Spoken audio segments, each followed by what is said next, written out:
Tom from the Metalheadz show here at Hammerfest 2014 with Wrexham-based band Defy All Reason, who just came off stage about 10-15 minutes ago, something like that? Yeah, something like that. Yeah. So how was the show for you guys? It was good fun, energetic. Well, we try to be. Yeah, I think we're not too old to do 40 minutes, are we? No, 40 minutes okay.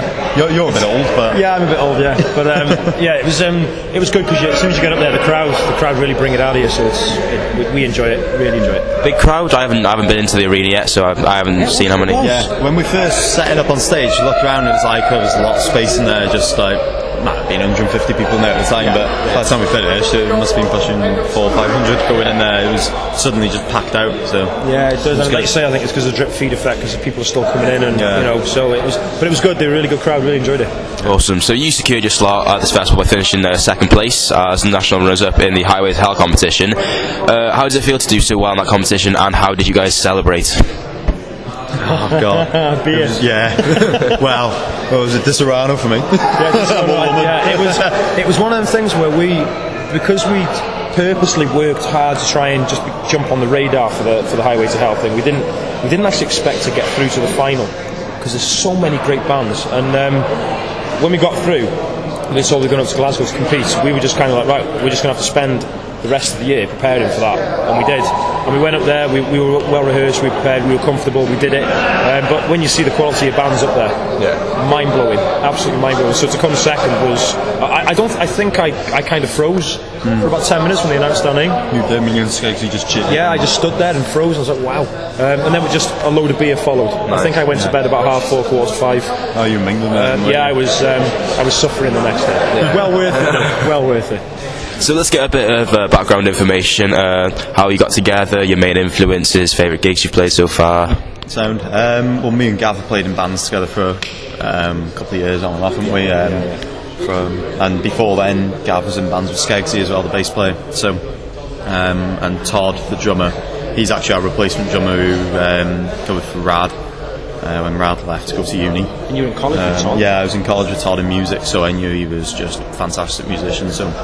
It was you, wasn't it? It started the project really. It was just you wanted to record a CD basically. Yeah, the last band I was in kind of disbanded and fell by the wayside, and I thought, right, I'll take some time out and assess what I want to do. And I must have been really moody because the wife kind of just turned around and said, "Listen, you've got to get back in a band." So I said, right, okay, let's give some people a call, and you know. The house. So, yeah, she did.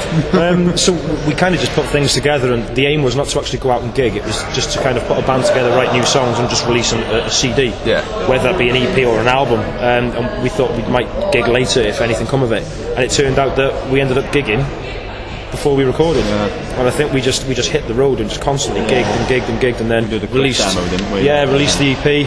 Now we're doing the album, so it's kind of gone in 2 years. We've done a hell of a lot, in 2 years, and I think we've come a long way to go, but So speaking of the EP, Every Second Counts, why do you think people should take the time out to listen to it? I think there's something different about it, isn't there, to a lot of bands out at the moment.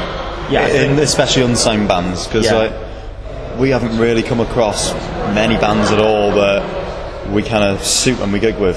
The only bands that we could think of that we suit gigging with higher up. So it's you're talking like tours and stuff like that to buy onto. So we've got the heavy, catchy sort of sound, and then we write ballady sort of stuff almost. It's showing the extremes of what we can do, because there's a massive grey area in terms of where do you pigeonhole Defy All Reason. I think if you want to put us on a metal festival like Hammerfest, we can do it. If you want to put us on a V festival, we could do it, because we've got that kind of catalogue. So when we did the EP, we wanted to put a little bit of the heavier stuff, but then some of the lighter stuff to kind of show the range of the band. And it was kind of only an introduction really, while we were still trying to find our sound. But I think if you like we've been compared to Bon Jovi, Alter Bridge, Blackstone Cherry. So if you kind of like that sort of sound, I think that's probably where you need to direct it. Awesome. So moving on to the debut album, it's coming out later this year, isn't it? Is it June now? Hoping June, June now. It keeps getting pushed back a month. So. June's the plan. We thought about getting the album together end of last year. We started writing, all the songs are in place apart from a couple. We started recording, haven't we? Laying down some drum tracks. So it's all going to piece together, so hopefully June is going to be the release. Yeah. Awesome. Since we're all from Wrexham, I thought I'd ask what you guys think of the rock and metal scene in Wrexham and the surrounding areas like Chester, quiet. It's getting better, I think. It's picking up a little bit recently, but it's been two kinds of genres you get, and it's mainly indie in Wrexham. That's all we ever seem to hear and gig with. Because there's so many good rock and metal bands in Wrexham and Chester, but you don't hear of them because there's not many events that put them on. Like I think when we first got together, we played for the first 12 months. I think we did 2 or 3 in a year, local gigs, and they were just pubs. Everything else we did was up in Yorkshire, Midlands, and we travelled out. I think the nearest place we were going to was an hour and a half away, because unfortunately it was like where we were and the songs we were doing. A, we weren't known very well locally, but B, there just didn't seem to be enough going on.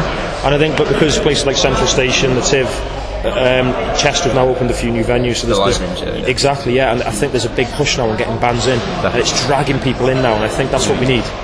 So I think if there's any people in rock and metal bands out there and they're listening to it, I would encourage them just to get out, hound, pressure people, get gigs, support whoever, and just really kind of just get yourself out there, because it will pick up.